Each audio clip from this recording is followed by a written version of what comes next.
Welcome back to the Martial Arts Today show, and boy, do we have a treat for you today. A very special guest, and I'm very privileged to have the opportunity to introduce to you and share some time with Mr. Frank Dukes, and it's a pleasure having you with us on Martial Arts Today. My pleasure. All right, I guess I'm going to start, and there's so many things that I want to talk about, but I'm going to ask the first one, the bottom line first. How old were you, and how did you get started in the martial arts? Well, I was 12 and a half years old, and I started martial arts because I had a very poor self-image of myself. It was my only escape. My parents came to this country with very little. They were refugees out of Europe, World War II. And I didn't have a lot of the avenues and distractions that other children had available to them, such as ice skating or football or many of the other things. And so I sought out something that I could do that could express my inner self and where I could become innovative and creative, and martial arts did that for me. Jeez, that's real. How old were you, basically? I was 12 and a half. 12 and a half years old. Man, now, in regards to that, have you had the same instructor, or have you had different instructors? Well, I always feel that knowledge is power, and everyone has something to teach you, from a child to a very old man. Even an animal can teach you something if you look and you open your mind and your eyes to it. And so, in the way of answering, the best way I can answer your question is, have I had many instructors? Yes, because life for me has been an instructor. That's great. Geez, I think that's a very positive point of view, and I wish more people would look at it that way. You and I were talking a little earlier, and you made a comment earlier today that when the going really gets tough, when it's really hard, when the real pressure's on you, that's not the time to give up. That's the time to recognize that's when the test is, it's making you stronger. Well, you've got to remember, what forges a sword is the heat. Is the heat. Yes. A piece of steel, it's a piece of rock. It's nothing. It's the heat, the pounding that really brings the blade to its sharpest point. Very nice parallel. Good analogy, and a nice one to remember. That's great. Now, in regards to, we have here the videotape, and it's Bloodsport, and a very popular movie. It's really been a solid hit for a long time now. This was your life. A portion of it. Portion of your life. Yes. I mean, but that's what they're talking about. Is Yes. They're talking about your life in this movie. Yes. Just out of I guess my own curiosity, what's it feel like to see part of your life on the wide screen? Well, it's a great honor, because I feel that I got the recognition I deserved for all the self-sacrifice that one has to go through. Yeah.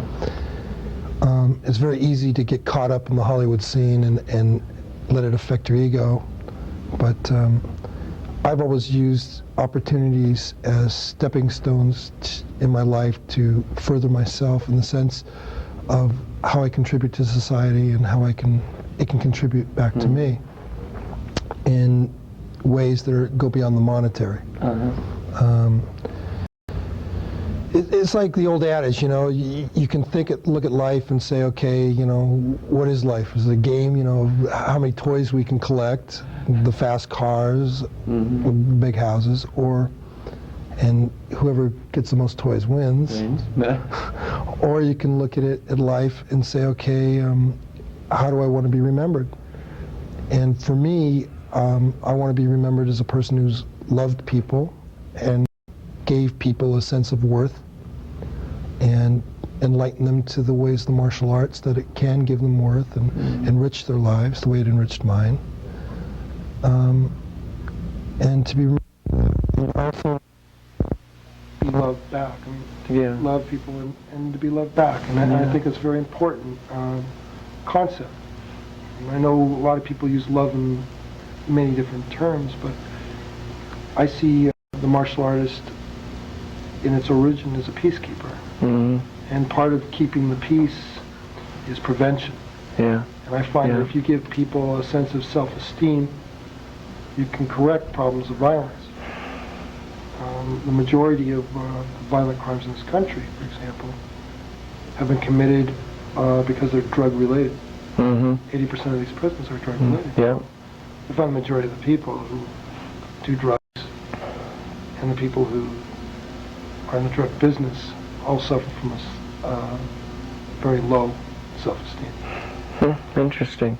You pointed out something one other time when we were talking, about a quality of loyalty. Being able to, when this was depicted in the movie, that it was a nice opportunity for the demonstration of how you're willing to put yourself on the line for the credibility of a human being. And that was the kind of loyalty and the kind of feeling you had towards your instructor. And that's a lesson that I felt the movie was instrumental in demonstrating and teaching. Yeah, I think that's a very important lesson. The reason I bring it up, knowing how strong you feel about it, is because the movie was so action-packed. There's so much going on that a lot of people only saw the kicking and punching, and they only saw the knocking down and stuff. But truly, the message that's coming across through that is this person, your actual life, committing yourself to something for somebody you had a great deal of respect and loyalty towards. Well, I think it's a valuable lesson that a lot of martial artists have overlooked. Mm-hmm. And one of the problems that they have today is because they haven't found that loyalty within themselves. Uh-huh. Yeah. There's a lot of backbiting in martial arts, I'm sure you're well aware of. And it's unfortunate because there's no need for it. Yeah, I've seen a little. Yeah, it's not necessary either. It just isn't. And the true test, is to do it. Yes. And to live it. And bad-mouthing another human being is not part of martial arts. It's No. part of cowardice. Yes. Yes. All right. And so, in that, there's a lesson to be learned. Okay. In regards to the physical aspects of Bloodsport, when you fought the Kumite, confirmation for the people, was it as death-oriented as they say? Was it as serious as it is portrayed? It's a very serious event. There's no room for mistakes. The event is basically very controversial because it's very secretive and it's very illegal. Mm-hmm. It's fought for the families of the founding families of the Kukurukai. All right. People who have 30, 40 generations of martial arts in their families. It's a quiet society. They don't seek fame. And it's done as a matter of family honor. It's done to protect family honor and to test oneself. To test your mettle. Mm-hmm. Yeah. All right. And then the Americans, I think, were becoming more aware. But the Oriental concept and the family lineage of passing down and the relevance of honor, generation after generation, plays a strong role then in the existence of this. So that's what. And that's something I was raised with, and I believe very strongly in. And I didn't do it to get any fame. The movie actually happened by accident. They were going to do a movie on kickboxing, and it wasn't until they were doing their research and they discovered the Kumite and discovered fight footage, and they saw me fighting, and consequently they tried to look for me and couldn't find me. Interesting story. And the producer one day was editing a film that he had done, and in the booth was my best friend also editing the film. And so they started to talk, and he was telling them about kickboxing and all these kind of things and what they were looking about. And my name happened to come up because my friend suggested me to him. He says, "Wait a minute, you know this guy?" Yes. And they came out to my studio, and consequently we had our meeting, and the film was created based upon that meeting. From that little situation. Yeah, from the research and the development. Yeah, but from them just happened to be in the same place and the same time. That's really, but that's how so many things happen as far as movies. As far as movies, TV, and books and things, if you're in the right place at the right time, because there's a lot of people paying dues and working hard, but it's a matter of, well, I guess it's a matter of sticking with it too. That, I think, I've always had good karma. And that's Yeah. why I think it happened. I've had no doubts, that it would come to the surface. Yeah. I used to tell people that, they used to laugh at me. I'm the one left from now. You're working in regards to some more movies or another one anyway. Right now, I trained Jean-Claude for Bloodsport. Consequently, I do the choreography. We work as a team now between myself, and Joe Rubin and Michelle Casey. Who's Jean-Claude's lifelong friend and also a champion boxer. All right. And we choreograph a film called The Wrong Bet, which should be released sometime this year. All right. Okay. And it's a different kind of story than the usual choppy sake. Yeah. Okay. So it should be interesting. That's good. Well, I think we've got that balance starting to happen between martial arts movies, where we're starting to get some philosophy, and we're seeing movies that are portraying that there's an attitude to the martial arts too, and not just a skill. And that's good. Well, I'm certainly appreciative of it. It's something I've fought for a long time, and Jean-Claude has fought for it. We don't want to do something that's silly. I think a lot of films take a great vehicle, right, and they have senseless violence in it. Yeah. They can have a wonderful story. Yeah. In fact, I incurred a great deal of legal expenses when Bloodsport was being made because I wanted to protect that integrity of the film. And I almost got to the point where I almost didn't make it to Hong Kong. That's how strong I fought my points. Yeah. The film was almost not made. And we came to an agreement. We decided we were going to protect the integrity of the film. And that's something I'm very proud of. I did to this day because it was because of that the film is, I feel, a tremendous success. Yeah. Now, some little aspects, I'm going to jump into a couple of them, just to kind of help the people, because so many people like that movie. Was there, and I know some of the answers to my questions, as you know, but was there powder thrown in your eyes? All right. The powder was a vehicle to show people that I was blinded. Yes. The trick to blinding someone in that event is they take oil, like vegetable oil, with horse liniment.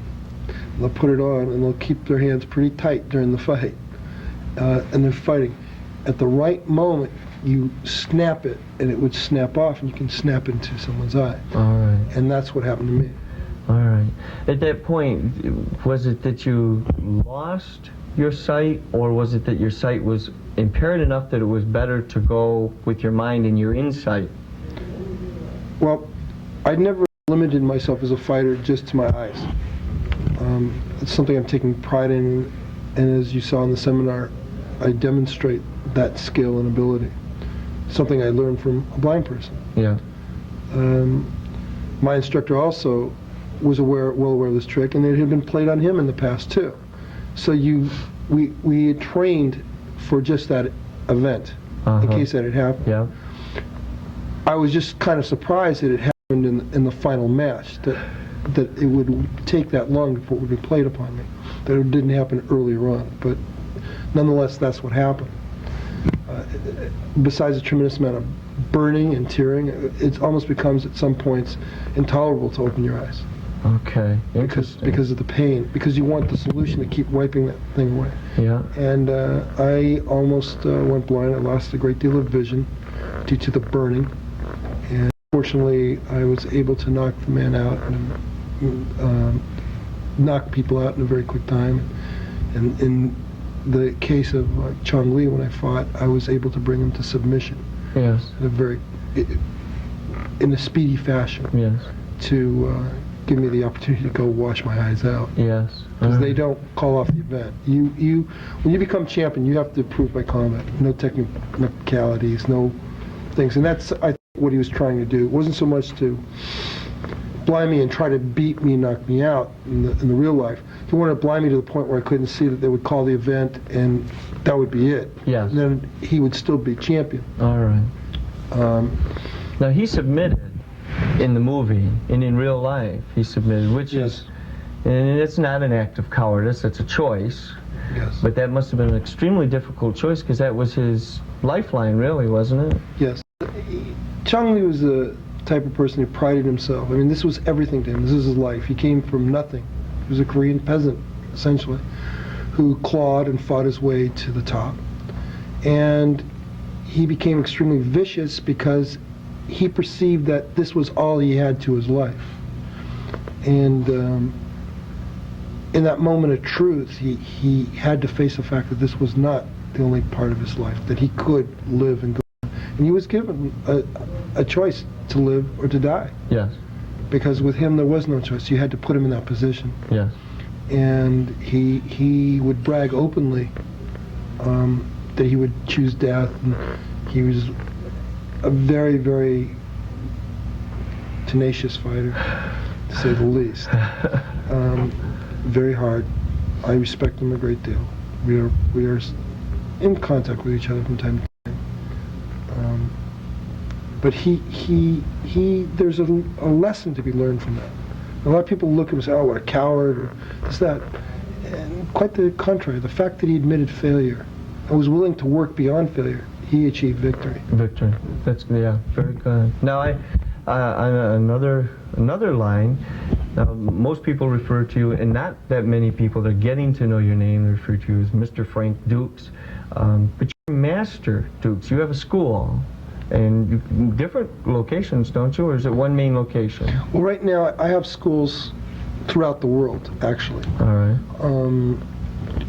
They are run by students of mine. But as for myself having a particular school that I teach at, I have one. I don't think I'll ever give it up because of the love for it, and because of there's so much to get back from the student. Mm-hmm. If you truly are not into a dollar, okay, and you're really into teaching people, yep, there's so much to give you, from a small child to old woman, old man, and I've had students. Yeah.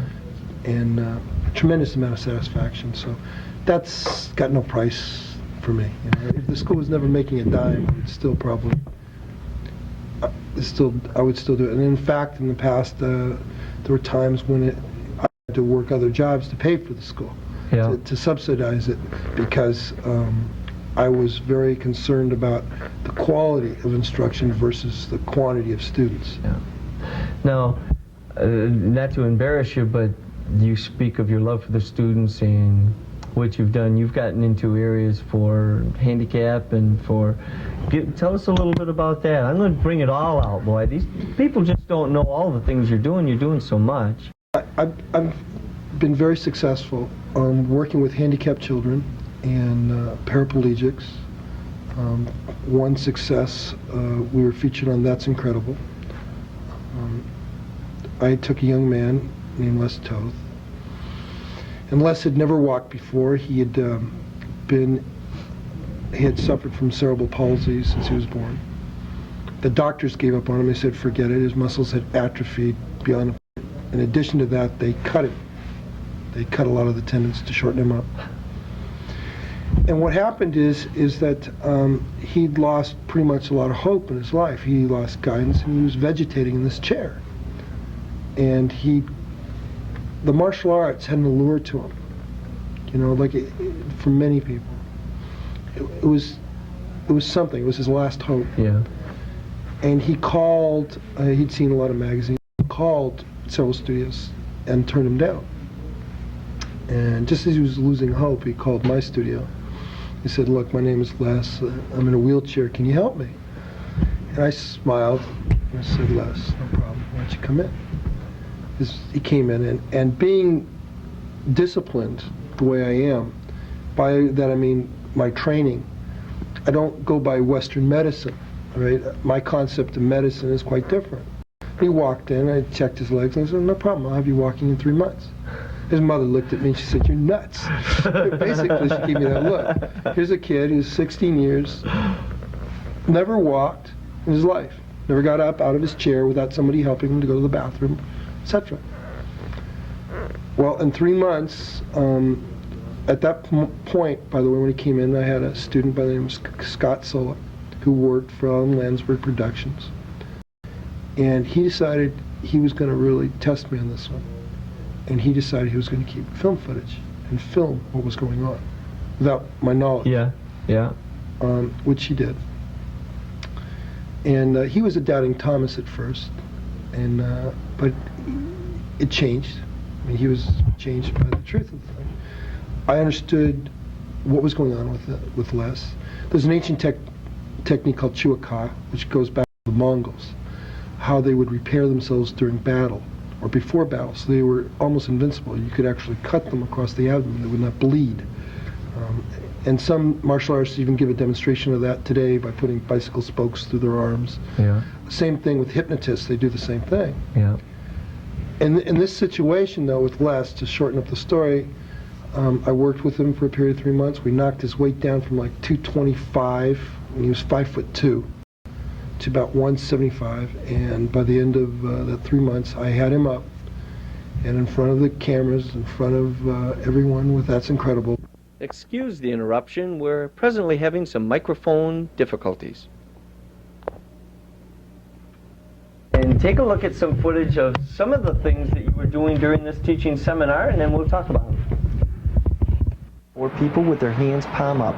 The man in the red shirt has just put a quarter in somebody's hand. He's feeling over the top of their hand, not their hands, above their hands. As he comes back through, watch.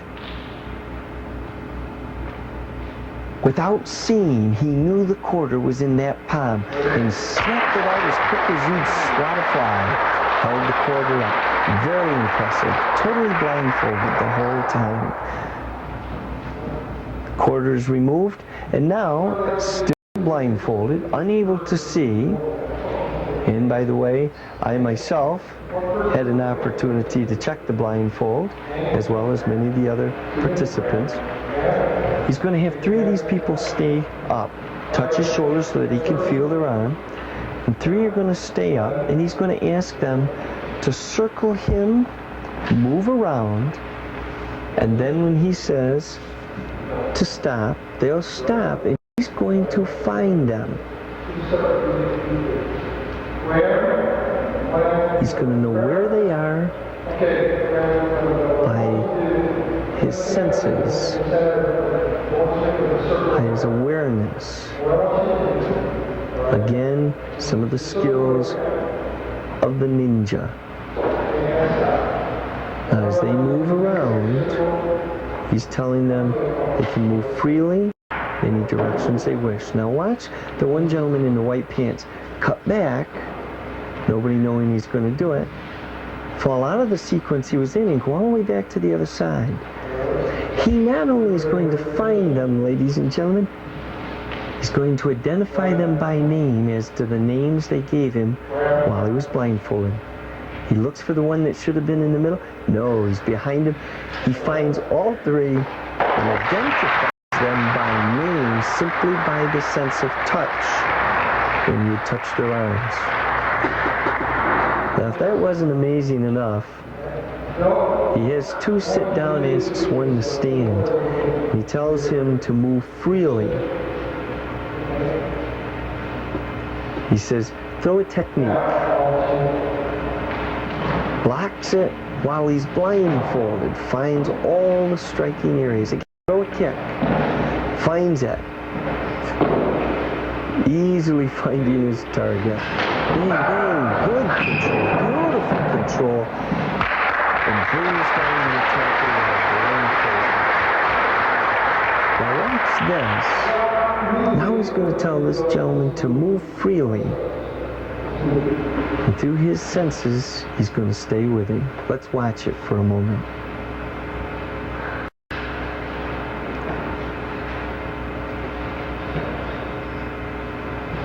Talk about the shadow of the ninja. Stays right with him.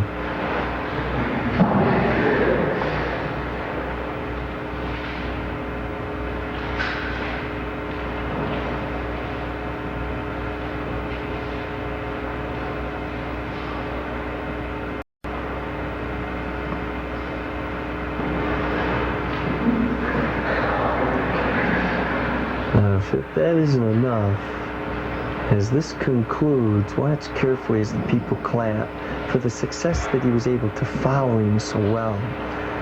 And then Master Dukes executes a real nice little hook kick within like an inch or 2 of this young man's nose, knowing right where he is while blindfolded.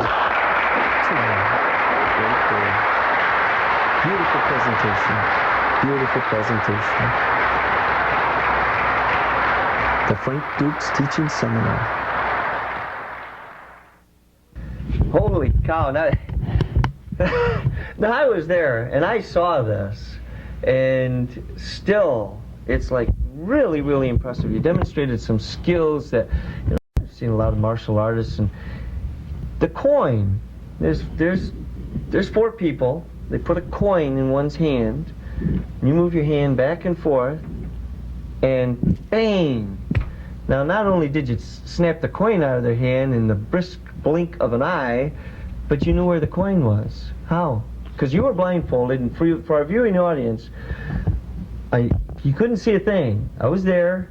It was folded over and over and over and over again. There was no way you could see. So I know you couldn't see anything. Your pillowcase too. And it was our pillowcase. It was from our mobile van. We took one of our pillowcases. It was our pillowcase. Yeah. Okay. How? Well, if you were to take a picture, you know, with a process called curling photography that exists today, you can prove today that there are energy. Yes. So if you take a leaf and you cut it, that same energy flow will be there, even though when you photograph it, that portion of the leaf is not there. Yes. They've done it with human arms, right? You know, after surgery, and fingers. Hands and fingers, seeing that. So we know now that really exists. I mean, that scientifically can be proven. Yeah. So I want to make it clear. What I do is I feel that energy force. I get very in touch with people. I'm not like a holistic healer. I can put your body, you know, my hands up your body and zap up all the toxins. But what I can do is get it in tune with my own body, and my own heat, and push it out, and I can feel it back, and it comes out. Well, the same thing holds true. Is you can feel a break in the heat. It's just like touching. Sure. It's touching without touching. This is really a test of truly, if someone says they're a ninja, okay, or really a master status, this is the test. All right. You put it in your hand, you blindfold them. Now I'm going to interrupt you, because we're going to come back. But you opened it up a little earlier, so now I'm going to ask. Now I understand that you're not a ninja, actually, but in a way you're along a lineage of ninjitsu. Well, I want to make something clear. Okay. I'm very incorrect in saying you're a ninja to do this. I should say you're a super. Okay, and there's different sects of ninjitsu. All right. At one time, there was 1,200 different sects. So for anyone to say, well, we're the only one, there's no way you can record those facts. All right. There are some sects that have obviously very well kept records. There are some that have been museum pieces, and during the war fell out of those museums and into the place of other people. There's some that have been forged. There's some that are the names of just a family, of a business, that they passed over from generation to generation, and people say, oh, this guy's name, and this guy's name, and this guy's name, and that was for this. You don't know that. Yes. Okay. The proof, I feel, of the pudding is in the taste. In other words, the proof here is in what one can do. If you really are, you can do these things. It's real simple. It's not a test of things. Okay. Now back though. Where's your lineage? Well, my lineage along this training. Basically, we had 2 factions in the 16th century ninjitsu. All right. You have what we call the Iga factions, okay, which were probably the more southern parts of Japan, in the Koga region of Japan, and they basically splintered. Okay, and the Iga systems were founded by the Hattori family and the Momoki family, and the Koga families there were 50 of them. To go all the way back to the Prince Regent Shotoku, who went to China and brought back with him probably the greatest collection of warriors the world ever saw, who were loyal to him. He took Mongols. He went, they believe, as far as India. He brought the Ainu, who were white, who were blonde and blue-eyed. He brought with him a faction of persons, okay, that be loyal only to him, because while he was in China, he was very familiar with the Sun Tzu by Ping Fa, and he studied the art of war. That's what it's called. And it's the art espionage and the value of intelligence. Okay. I've got to get you back. Where's yours from? Well, okay, because I want to give you a little history lesson. So I want to make sure I get this all, on the show. I don't want to run out of time and not hear the answer. All right. I'll try to make this quick. Okay. He brought these great warriors with him. Out of this collection of warriors, when he died, there was a power vacuum. They took the hills because they obviously weren't safe, and you had different clans warring with each other. Yeah. They became a society within themselves. This society, the secret society, is the founders of what ninjitsu, or the outgrowth of what ninjitsu became. Because ninjitsu really is a term that was coined in about the 15th century. Okay. Right? Some people say the 16th. However, this is debatable by historians. Regardless, these different sect of people, again, we had the Uemomoki and the Hattori, who basically splintered off and became very mercenary. They're the ones that you hear about the golden age of ninjutsu. They set up a thing called the White Phoenix Castle, and they basically were for hire because they would do the acts that a samurai was bound by his Bushido code to do. Whereas you had the other families that didn't consider themselves samurais. The real families in ninjutsu and its origins aren't Japanese. That's why it's such an empirical art. That's why it's so eclectic. Okay. Because it has always historically taken the best of everything. So it really is just nothing more than eclectic thought and stylized. Okay. And when it becomes restylized, it takes on a new name or a new family name. Yeah. And so you have different families. My family name is Duke's Fruit because I have changed the system enough that it suits me. All right. All right? Before that was my instructor, Mr. Tanaka, who also stylized it, and he had his own family name. All right. He, however, is an outgrowth of the Yagyu school, which is still in existence in Japan today. And you can still find it. It's a school of swordsmanship. And the ancient followers were samurai, by the way, and ninja at the same time. All right. Although they don't like to discuss it. Okay. But it's been revealed in some Japanese films. All right. And we can go beyond that to a thing called all the way back to what we call some of the oldest living school of ninjitsu, which is the Mount Kurama Hachi school. Okay. Okay. All right. And So which both I see. systems, by the way, stem out of. I see the line. But there's a family tree, you know? Yeah. And unfortunately, a lot of people for profit try to become how do I put it? Self-perpetuating would be the best way to put it. And they try to say, no, I'm the original, I'm this and I'm that. Yeah. My question to that is, I don't really care to put a label on what I do. If it's important to you that you're the only one, then that's you. Yeah. As long as you do what you believe in. Do what you believe in that. Yeah. I do not teach 16th century ninjutsu. Yeah. I do not believe in 16th century ninjutsu. Okay. However, I'm well versed in it, and I will probably teach it to whoever my successors is, because I want to see certain things preserved, Carried on. and carried on for historical value. Okay. Speaking of carried on, are you married?